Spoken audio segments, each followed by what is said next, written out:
حضرت داؤد علیہ السلام جنگل سے گزر رہے تھے۔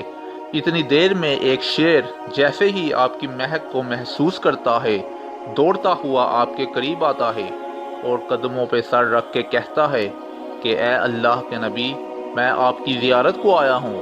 حضرت داؤد علیہ السلام نے شیر کے سر پہ ہاتھ رکھا اور دعا فرمائی۔ پھر وہ شیر کہنے لگا کہ اے اللہ کے نبی، مجھے یہ بات سمجھ نہیں آتی کہ اللہ نے ہمارے رزق کے لیے جانوروں کے گوشت کو کیوں منتخب کیا۔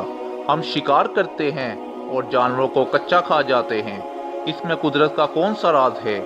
تو حضرت داؤد علیہ السلام فرمانے لگے، اے شیر دیکھ، اللہ نے اس پوری کائنات کو کائنات سے جوڑے رکھا اور اس زمین کی مخلوقات کو مخلوقات کے لیے راہ ہموار کرنے پہ ماتحت کیا۔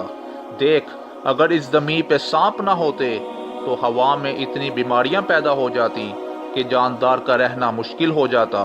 اگر سورج کی گرمی نہ ہوتی تو زمین پہ سردی کی وجہ سے مخلوقات کا رہنا مشکل ہو جاتا اور بارش کا برسنا ممکن نہ ہوتا۔ ویسے ہی اگر جنگل میں جنگلی جانور نہ ہوتے تو سبز پتے کھانے والی مخلوقات اتنی تیزی سے اپنی نسل کو بڑھاتی کہ زمین کے سارے پتے کھا جاتی اور اس جنگل میں ایک بھی سبز پتا نہ ہوتا۔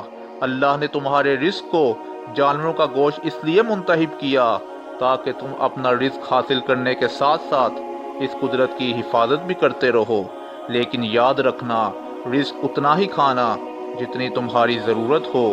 اللہ نے اس زمین کو تمام مخلوقات کے لیے نعمت رکھا تاکہ ہر حلقت دوسری حلقت کے ساتھ اس قدرت کو چلا سکے۔ لیکن افسوس تو یہ ہے کہ انسان ذخیرہ کرتے ہیں اور ذخیرہ کرنے کی وجہ سے ایک دوسرے کا حق کھا جاتے ہیں، اور کوئی اتنا امیر بن جاتا ہے، اتنی دولت ذخیرہ کر لیتا ہے جو اس کے کھانے پینے سے کہیں زیادہ ہوتی ہے، اور وہ اس دولت کی حفاظت کرتے کرتے ساری زندگی گزار دیتا ہے۔ اور کوئی اتنا غریب بن جاتا ہے کہ 2 وقت کی روٹی کے لیے زمین پہ مارا مارا پھرتا ہے۔